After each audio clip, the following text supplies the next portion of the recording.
So, welcome here once again in one of these episodes of the idea of 3 days to awakening, of remembering our return home, our true home, our source of being, to the creative thought itself, our connection and contact, direct contact with Him, our communication out of time, our communication in light, our shining the light, giving the light, our love, that we remember we are because love created us and we have remained. And so it's all about in teaching our own experience of wholeness, of perfection, really the core, what A Course in Miracles is offering to us individually, and so of course in the understanding to all the world. And in the acceptance of this guidance from out of time, that in Christian terminology we call the guidance of the Holy Spirit, the guidance of the Christ, is really our reflection in our mind of the experience and realization what we have been given by God Himself. And so we go along and use these lessons, these daily lessons, as they are prescribed and offered as the second part in the Course in Miracles, for this remembrance.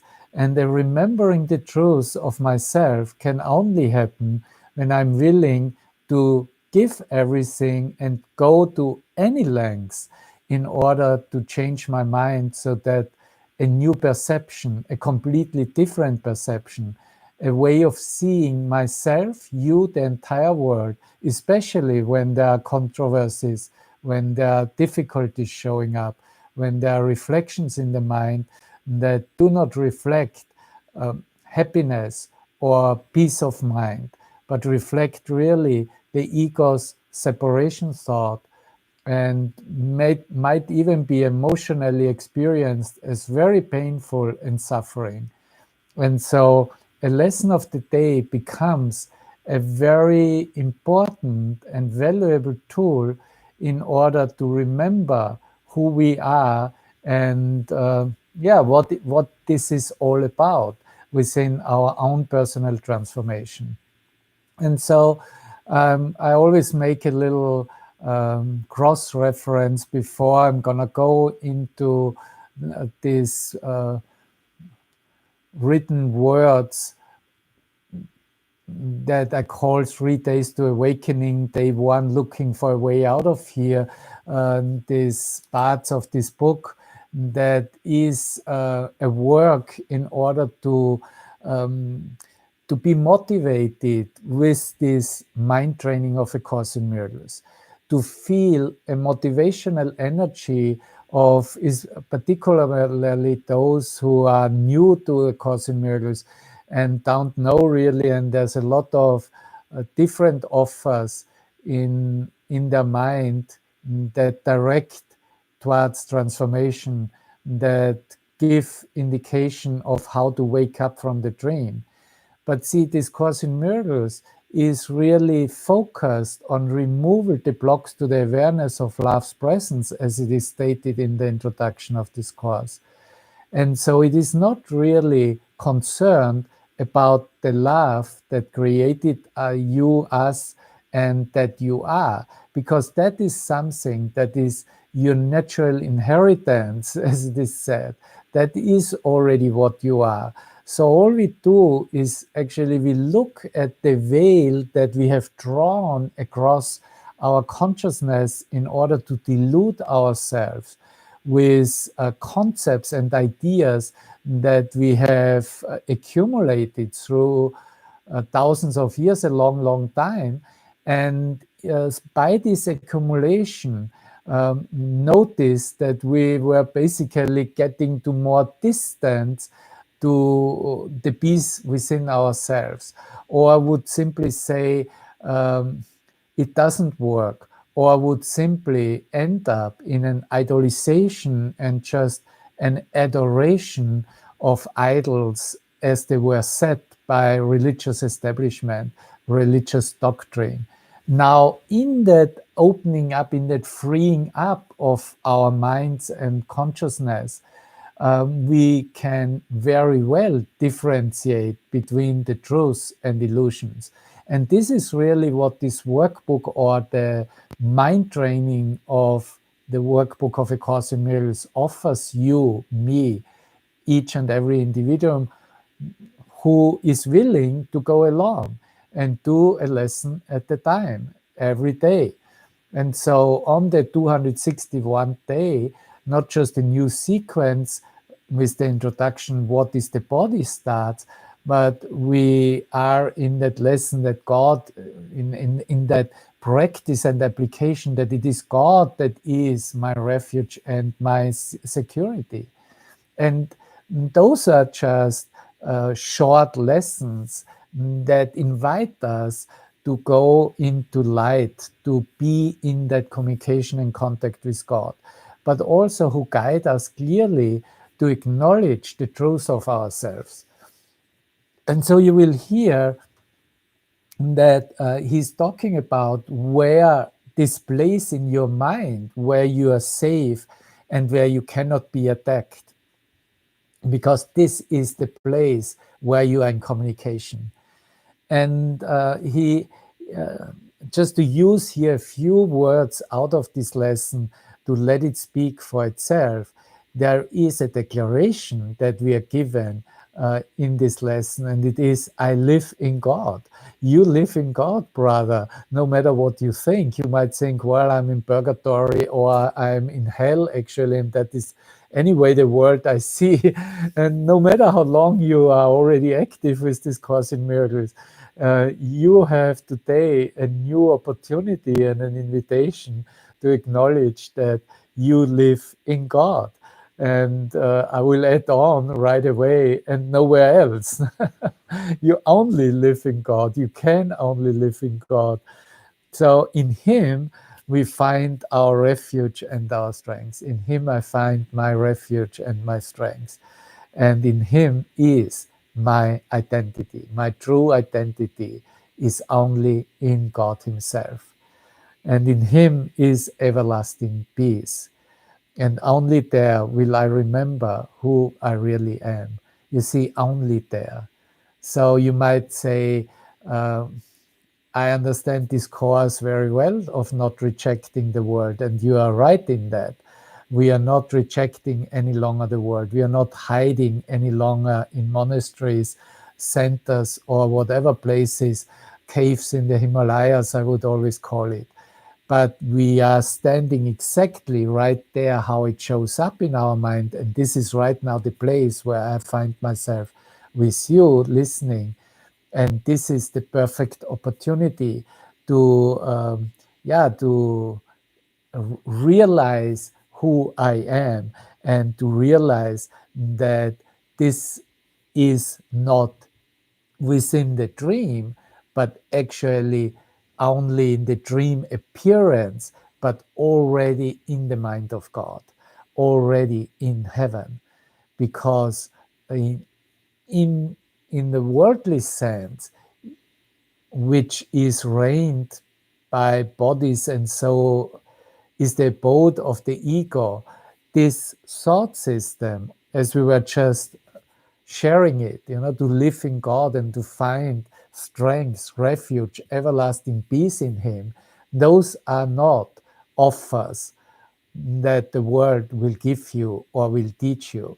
It will just teach you that you are not dead, that you cannot arrive at everlasting peace, and all that is given you and you should accept is death. The idea of death is all around, and we have literally enshrouded us through this negative way of thinking with this darkness of death. And this is the reawakening now, in the remembrance of the truth, in the acceptance what has been offered us, and that it is this that we accept and we want for ourselves. And in the prayer part, in that second little paragraph, it is expressed in the direction to our source. Let me not seek for idols. Let me not seek for limited meanings that I have given myself, you, and this entire world. Has been all made into idols. We want to recognize who we are. We want only the truth of ourselves. I would come, my Father, I would come home to you today. I choose to be as you created me. This is a choice, this is a decision, and you are here with me. And because you are here with me, it is you accepting that for yourself. And my eternal gratitude forever and forever, because this is a different purpose, this is a different decision. It's not a deciding between the nothingness of the world and then another nothingness of the world, but it is the choice for that state of mind, that state of communion that we call is heaven. And so it is the decision for our being whole, for being mind, for being holy mind, for being spirit mind. So I choose to be as you created me. We are talking here to our source, God Himself, and find the Son whom you created as myself. Find the Son, find Christ, find the wholeness also in within your dream, in every connection, in every circumstance. Now, bon voyage. Have a wonderful trip, because that trip is leading you home. And you are not alone in that. We are all together in that. And we use the form of sharing, like now in words, as basically as an excuse to just align ourselves with that incredible, uncomparable teaching of Jesus Christ called A Course in Miracles. And so it is not about doing here something or arriving here as a group or as in any connection of specialness. It is about remembering the truth within ourselves. And I'm just talking to myself. This is my remembrance of the truth of myself. And there is nobody out there. You listening to me is me, myself, listening to me. And why would I do that? Obviously, there's a need in my mind. Obviously, there is a need to listen to the voice for God that speaks for the truth, that speaks for wholeness. And so you can simply tune in wherever you are and however you think, what identity you have taken on in a one identity capitalized. That is the identity in His mind, in God's mind. That means we recognize and acknowledge creation as it is. We recognize that we cannot be anything else than as God created us. That love, that light. And of course, it does need the transformation of the identification with the body that has been exercised over thousands and thousands of years, let's say since the beginning of time. And so, indications as they are given in that introduction, what is the body, become very, very important and valuable. Just to hear that the body is, you could put quotes there, a fence that the Son of God imagines only that He has built to separate parts of Himself from other parts. That was a choice to experience myself, ourselves in separation, in parts, so that we would not need to experience the wholeness of ourselves, the entire universe, all of heaven in ourselves, in our own mind, because that is what is offered. I love it. And so it says further down that the body is a dream, and like other dreams, it sometimes seems to picture happiness, but can quite suddenly revert to fear where every dream is born. So in our awakening, we are in the release of the reality, under quotes, of dreams. And we are coming to a full acknowledgement that mind awake has no use anymore of dream images, dream sequences, or himself as the dreamer. You see, it is an undoing process on all levels. And that is what you are active in when you are listening now to me, to this. Thank you so much. And of course, it becomes then a transformative tool, the body. Ne? And it is then further down expressed that the body is the means by which God's Son returns to sanity. And so the Son of God extends his hand to reach his brother and to help him walk along the road with him. That comes naturally out of the certainty of one's own recognition not to be the body anymore. I don't have really a body. I just can imagine a body, but none of those imaginations, this image making, has anything to do with the truth. So it is really just that the world we see and everything, including ourselves, is those are just images that we have made. Yeah, and this is very wonderful and lovely, described in 5 paragraphs, and ends then that our safety lies in truth and not in lies. And love is our safety. Fear doesn't exist. So we are invited to identify with love, and we are safe. And when we identify with love, we are home. And when we identify with love, we find ourself, our true self, who we are. So I just made here a few examples of what we will share and what we are practicing in this sequence for the next 10 days, being active in the practice of the lessons 261 to 270.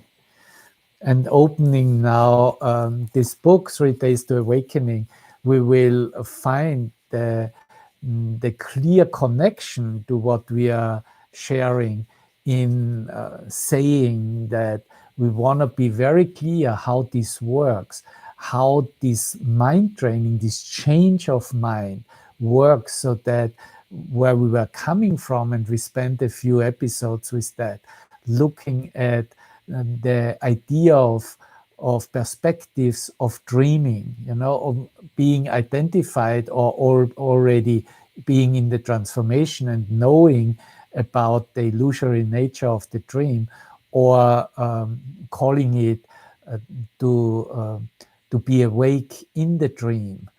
So just to see a residue and actually really acknowledging on the level of mind, through the power of mind, that it is neither this nor that. It, it is though in both. So when we are looking on perception, as we had it with the rope and the snake, right? And there are different meanings from different backgrounds, from meanings given to them, from experiences of fear or experiences that are kept kind of neutral in the mind. But we make the step one step further, beyond any concept of the self, beyond the meaning that has been given to everything in the world. And so we want to arrive and understand the real nature of our mind beyond any state, because any state is still showing us something parallel or in comparison or in a sense of limitation.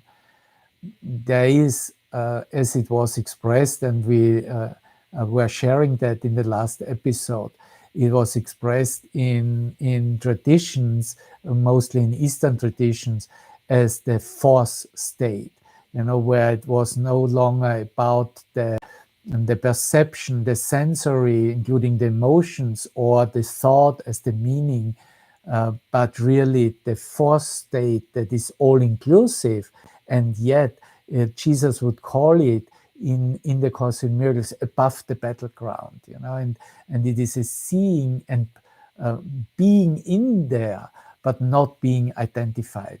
And so we want to look today how we, as we are using and referring to the lessons and the mind training of the Course in Miracles, in order to direct ourselves to an understanding what those actions of mind are that allow us to very naturally and directly arrive beyond any state and see that creation is not a state. Yeah? And if you call it a state, then it is the one and only state of mind that exists. Yeah? So I'm going to use here a few sentences out of chapter 25, the third section. And this is how I'm going to start out in the book. I'm at page 150, The Real Nature of Your Mind Beyond Any State. And in the Course, Jesus says, there is another purpose in the world that error made, because it has another maker who can reconcile its goal with his greatest purpose. Now, this another maker, the maker, is capitalized. Yeah. So it is not a maker of illusions. Yeah. There is another purpose in the world that error made, because it has another maker who can reconcile its goal with his creator's purpose. If you are reconciling your goals with your creator's purpose, you are in communication with the Holy Spirit. This is what Christ's mind shares. And further, he says then, in his purpose, in his perception of the world, nothing is seen but justifies forgiveness and the sight of perfect sinlessness. So you know that originally, and I'm using here also the Urtext, also in the introduction of the second part of the workbook, he's calling it the restoration of sight, right? Which was acquisition of true perception edited. But originally he said restoration of sight. So that restoration of sight is really sight capitalized, right? It is really the vision of Christ, and to learn to see everything beyond that meaning that comes from the past or has been drawn from the past in these limitations, in this way of limited thinking. Once again, in his perception of the world, nothing is seen but justifies forgiveness and the sight of perfect sinlessness. Perfect sinlessness, because this is what we are, brother. And nothing arises but is met with instant and complete forgiveness. So you will find these expressions in the fourth paragraph of this fifth chapter of chapter 25. So now let's have a look at that, and we can say that in our own dream, the pictures and ongoing movies, right? That is the dream as it is perceived. And the pictures and that ongoing movies change according to your thoughts, to our thoughts. They're determined by the thoughts, and you're not just dreaming something neutrally and it has nothing to do with your way of thinking or your thoughts in your mind.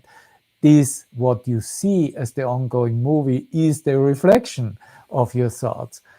And what I see is exactly how I think about myself, and how I think about myself, I will define the world I see and experience that world in all ways, in peaceful ways as well as in the ego-related reflections. There is no need really to stop anything methodically. right? You don't need to stop anything on the level of how you held it in the concepts and what methods you were using. The dream will go on and on until no result is fulfilling you anymore within the dream's limited purpose. Until you have enough, until you say to yourself, there must be a better way, there must be a greater version of myself, a greater experience for myself. And it will stop the moment you choose for the highest purpose. Because in truth, your dream never had any existence. Somewhere you know that these dream images change all the time, and by their change, they have no permanence and no reality. They do not really exist. But the choice for the highest purpose is the choice for going home, is to choose to be at home, to be with your Father at home, at source, in heaven. And of course, that needs the undoing of those thoughts that make up the world as you see it.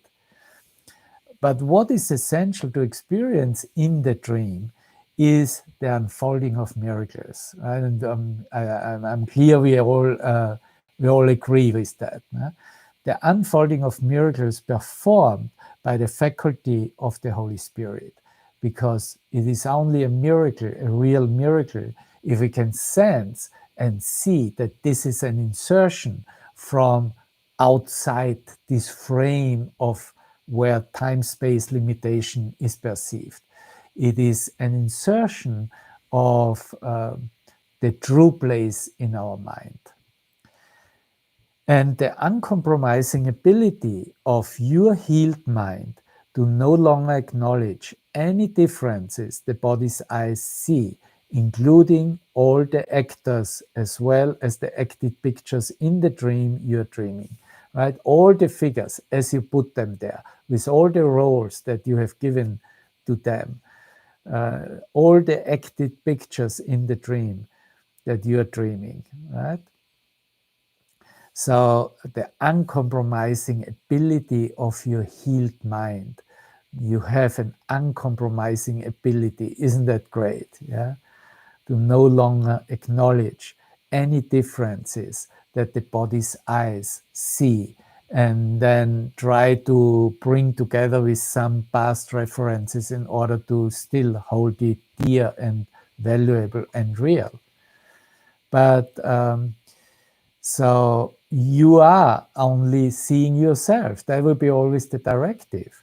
And that is a very important directive. If I realize in every instant that I'm only meeting myself, I'm only seeing myself, I'm right at the gates of heaven. You see only the past. If you look back, if you hold a thought that comes and goes and is a representation of limited perception and therefore limited thinking, but by your presence and willingness to allow the atonement to take care of all your separate created entities and expressions within the illusion, this higher power we call the Holy Spirit, or say God's grace, God's mediator, will undo all illusions for you, and your salvation is guaranteed. This is one of the main actions that represents this idea of literally of the transition into day two, where the change of mind occurs. It is an undoing process. It needs our willingness to accept the atonement for ourselves, to allow that this undoing process, that is what atonement means, the correction, the undoing process, the undoing of fear, the undoing of limitation, that this can take care. And we are using a higher force, a higher power for that. We are using as a mediator what we call the Holy Spirit, our own whole and Holy Spirit. And so this is the only way, now way we put under quotes, because it is a way that eternal freedom from your dream You want to be free from your nightmares, from your dream of separation. So this undoing process, this acceptance of the atonement, is the only way that eternal freedom from your dream, consisting of sense perceptions, is realized. And no matter how different the approach is, your freedom occurs. Where? Right here. When? Right now. Yeah. And how? By asking Him for help. We are asking God for help. We are turning and asking the Holy Spirit to help us. We are asking for help. And it will change your mind, how you see the world, to a complete different perception. A complete different perception. It will have nothing in comparison, or will have nothing similar to how you have seen in separation, in the separated, split human mind. I'm quoting here, I'm going to the 5th section of chapter 21, and already in the beginning, Jesus is talking about that. And he says that perception is a choice and not a fact, but on this choice depends far more than you may realize as yet. For on the voice you choose to hear and on the sights you choose to see depends entirely your whole belief in what you are. Perception is a witness, but to this and never to reality. Yet it can show you the conditions in which awareness of reality is possible, or those where it could never be. So now we can review again with that clarity about that perception is a choice and not a fact. Yeah, it's not a fact at all. So that sense objects, images, they vary as long as there's an evaluating mind, as long as there's a judgmental mind, as long as there is a capacity to compare, evaluate. Then this mind, an accumulation of thoughts in its uncountable expressions of the universe, cannot exist apart from yourself, right? Your conceptual mind, that thinking capacity in limited ways of seeing and thinking, does not exist apart from you. Mind is what you are. And you could put now that mind under quotes, right? But in truth, there is only one mind, and that is eternally creative. That is only our mind aligned with God's mind. But what we are is mind. If we think in on the level of illusions and comparison and reference with the past, or we think in the alignment with the Holy Spirit, you're still mind. It is just that you're going to be shown and it is going to be revealed to you that you have one mind and that one mind is eternally creative. You believe, yeah, we make an emphasis on the word believe, that the sense objects change with the movie, right, with your dream sequence. And so as well, the perceiver whom you identify as being moved by sensations. You identify, however, what the outcome, the result of your sensations is, that would make then up your identification, or you would identify with. In truth, is this is all based on thoughts below that, right? That makes that up. As above explained, it is not the body that perceives, nor a right mind. So here is also a wonderful clarification. This is always this notion of believing my body is telling me, and the body has this understanding, and the body has wisdom, and so on and so forth. No? But it's not the body that perceives, and it is not the right mind that perceives a world of limitations. No? It is you in your split mind, believing yourself, believing your true self to be separate from your own creative power, which is in truth actually not possible. No? And that self imagines to perceive what isn't even here. And again, we can use now the first lessons of A Course in Miracles, where he's teaching that very clearly, that what you see and what upsets you isn't really here at all. So to define your divine self, the divine self, as the perceiver of the dream is also just a misunderstanding in the attempt to justify a false cause and effect relationship within your dream in time to make this world real. You know, this was then like the spiritual concept, that everything is perceived and observed by the observer, the divine self. Yeah. So, in my understanding, this is a misunderstanding and a misinterpretation. You have liked to explain it esoterically, and so came to the solution that it was your awareness. We have called it awareness, right? Or you said, I'm aware of this thing and that. But truth is, none of what you perceive was or is real now. None of what I perceive was real nor is real now. There is no perceiver of something in our divine self. Yeah? The perceiver of something in the divine self is merged with God's self, is gone. There's no individual there, no ego I there. So no perceiver of something in your is there in your divine self, in the divine man, in God. And there's no cause and effect relationship in time between God and you. God is the cause of you, and you eternally his effect. We will come to that lesson in the mind training in a moment. It is not a relationship, but a simultaneous, joyous happening as one reality.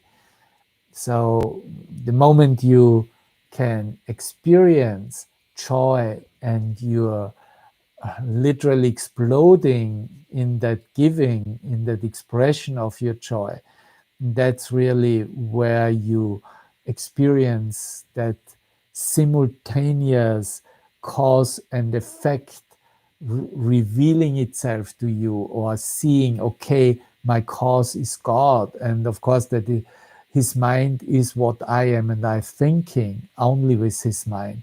He's present here in me, as me.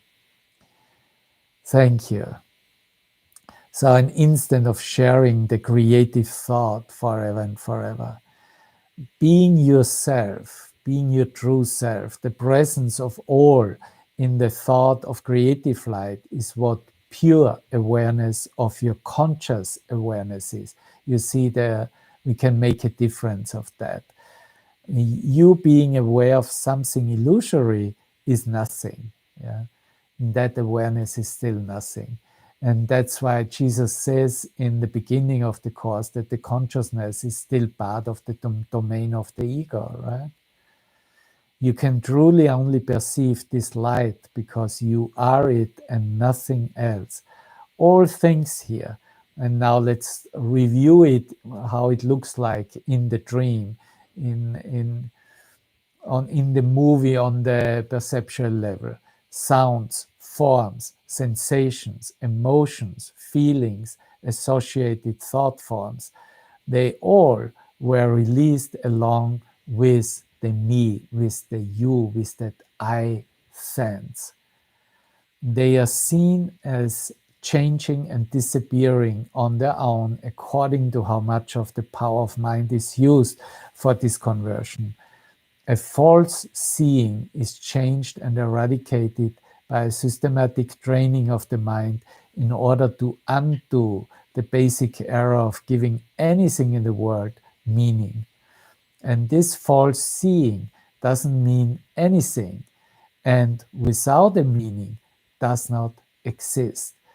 Everything that you realize as meaningless, that it doesn't mean anything, doesn't exist. And translated means you cannot really see it. This is the truth that you remember. You are literally, therefore, perceiving nothing. And you remember that now. Thank you. Each imagined personality, being a perceiver of the world, is a limitation on oneself and therefore is cause of suffering. You cannot deny these thought forms you're associated with, your sensations and emotions. You cannot deny them because you are the cause of them. But who gives them meaning? You think that you, as the observer, can stay in a relationship with them and see them coming and going in your mind and continue to give them meaning, believing the past to be real. But they are showing you a meaningless world that engenders your fear and upset you. Remember those lessons? Uh, what I see is a meaningless world, right? You're seeing just a meaning. My thoughts are seeing a meaningless world. And we are here in the first 15 lessons, and then a meaningless world engenders fear, lesson 13. And a meaningless world upsets me, lesson 12. The way out of this misery is the recognition. Since I have made them, I can also change how I see them. Since I have made them, I have made those thoughts, I can also change how I see them.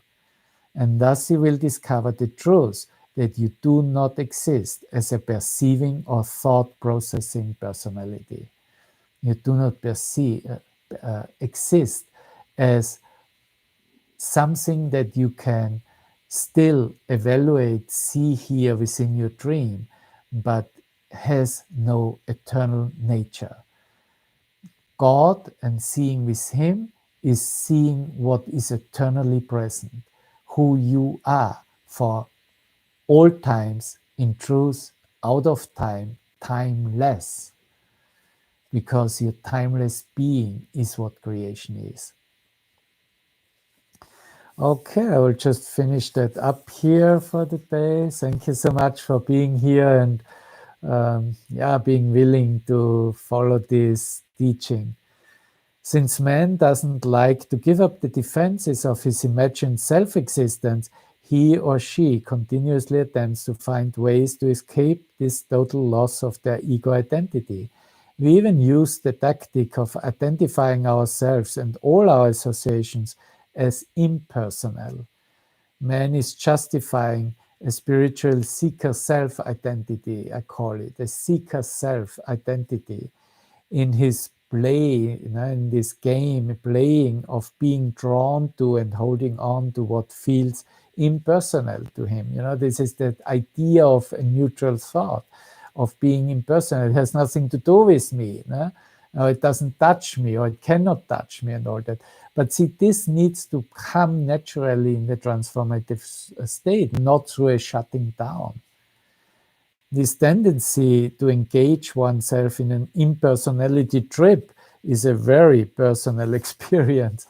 The ego tells you that you have transcended your false identity when you identify yourself as impersonal.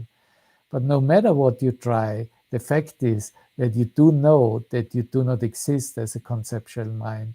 And that is why you make effort to evolve from the perceiver of an insane world that is attacking you to a transcended impersonal being that resides in a spiritual dream world. But in both cases, the world will still be real to you, and it will remain your reality and continue to attack, deny, and threaten you, no matter what kind of spiritual traditions or practices you cherish, until you convert it in its entirety into a light experience. You see, it's a transformation means conversion. It's an active conversion. And include yourself in the conversion. And that means accepting the atonement for yourself. Transcendence has nothing to do with conversion. In fact, it is the ego's attempt to avoid and escape it, to slow it down to a perception of nothingness in time and space. And transcendence means, to seek transcendental states, to use methods that are just basically transcend the energy of that limitation that the thought brings about, or arises in the mind as a concept and as a limited experience. No, we are here in the utilization of A Course in Mirrors about an active change of mind.